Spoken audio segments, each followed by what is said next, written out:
Hello and welcome to a brief overview of the 90 plus lots we've got going under the hammer at the Pavilion Gardens, Buxton in Derbyshire on Wednesday, February the 12th. We really have got something for everyone in this auction. So if you want to catch flies with your teeth, there's a couple of Morgan three-wheelers, admittedly both needing recommissioning, but both bought out of the same Mark collection and wonderfully evocative. One's a 1933 Super Sports, the other one's one of the modern reincarnations of the three-wheeler dating from 2012, and the 2012 cars had done less than 10,000 miles from new. At the other end of the spectrum, in terms of luxury, you can be as pampered as you want in a Rolls-Royce Silver Wraith 2 or a Bentley Turbo R, and in between we've got no shortage of sports cars and exciting projects. A sports car that's an exciting project, the 1930 Riley Brooklyn Speed model, has created a huge amount of excitement. Offered for sale with no reserve. It's come from a deceased estate, with the late owner buying it in 1967 as a project. He never got round to finishing it, but he got most of the way there, and it would be a wonderful opportunity for somebody to return to the road. Far more modern, far more loud, is the 2010 Chevrolet Camaro SS. It's only come over to these shores in 2023. It's got the 6.2 litre 400 brake horsepower L99 V8, an automatic gearbox, performance suspension. It's finished in Inferno orange metallic, so certainly something to stand out from the crowd. Far more discreet is the 1980 Mercedes-Benz 560 SLC.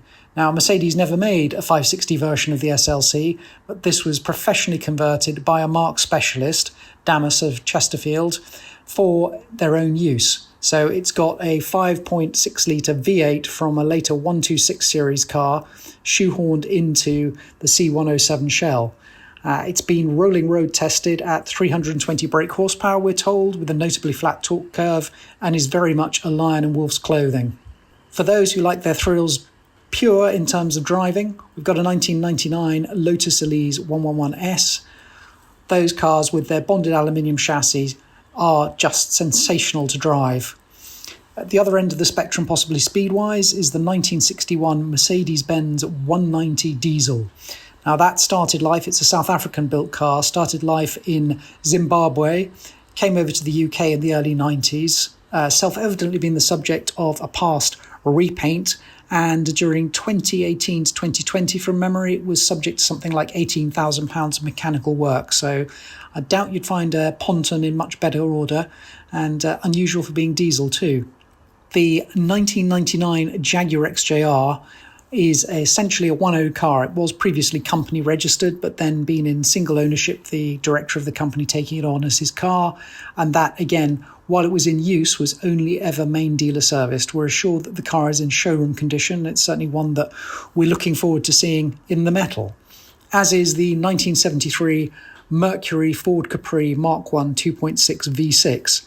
The Capri was termed a captive import by Ford, who decided that, having influenced us with the Mustang, they would import the Capri, especially as the fuel crisis was biting in the early 1970s.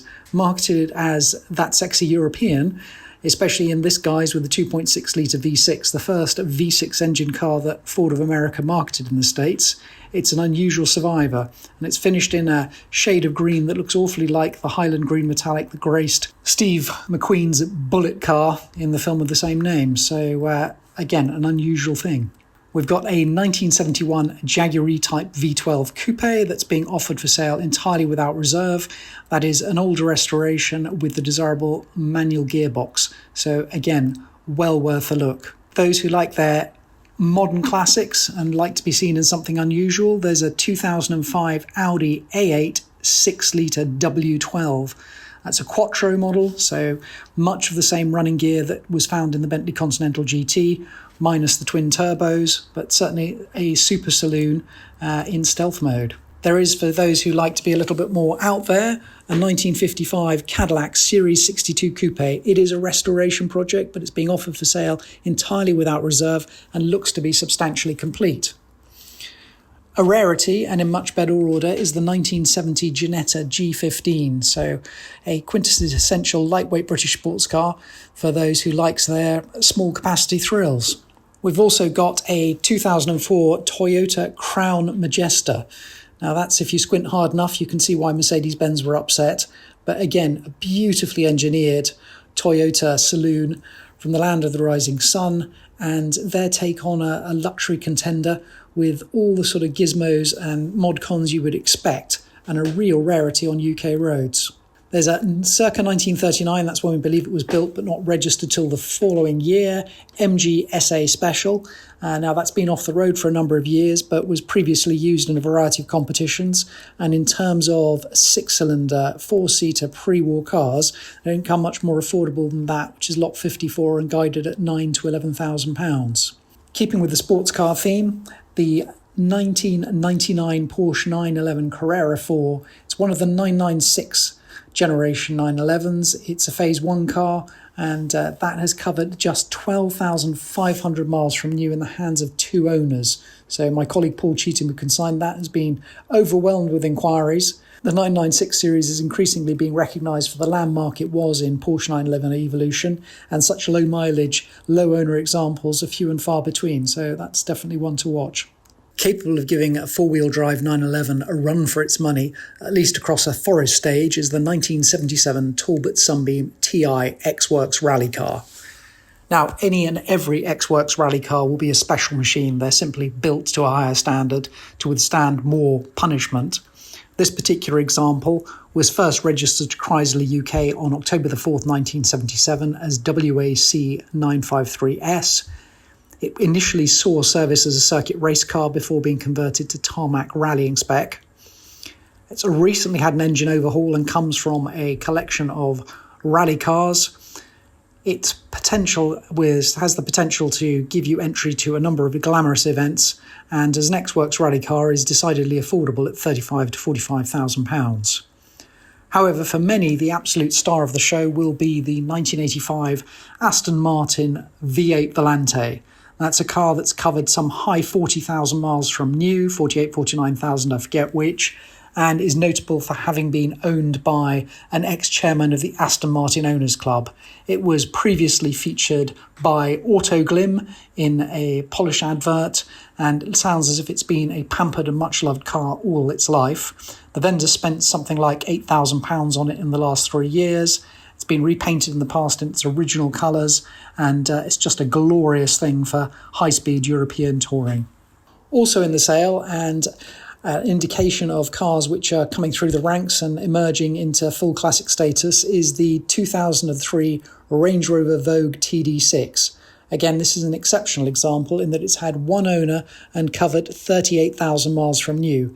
It's one of the L322 generation which really have ramped up in collectability over the last couple of years. People are beginning to buy these and salt them away, so that's definitely one to consider. A rare sight on UK roads is the 1990 Suzuki Santana SJ413 Samurai long wheelbase, which is probably shorter than its title, but wonderful in orange, subject to some restoration work, and a little bit of a curio in terms of off-roaders.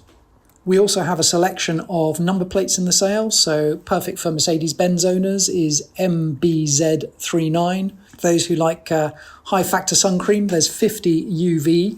Again, perfect for the owner of a certain type of Mercedes is SEC560.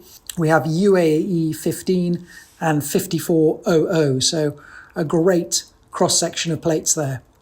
If you have any inquiries about the vehicles coming up for sale on Wednesday, February the 12th, please don't hesitate to contact us, either on 01925 210 035 or via email info@h&h.co.uk. We'll be open for viewing from midday until 6 o'clock on Tuesday, February the 11th. And again, doors will open on sale day, Wednesday the 12th at 9 a.m, but the auction itself will start at 12 p.m. and not 1 p.m. as in previous years. So please note, Motorcar auctions this year, 2025, will be starting at 12 p.m. prompt, so don't let that catch you out. As I say, if you have any questions, please don't hesitate to contact us. Otherwise, we'd very much like to see you in Buxton. Thank you.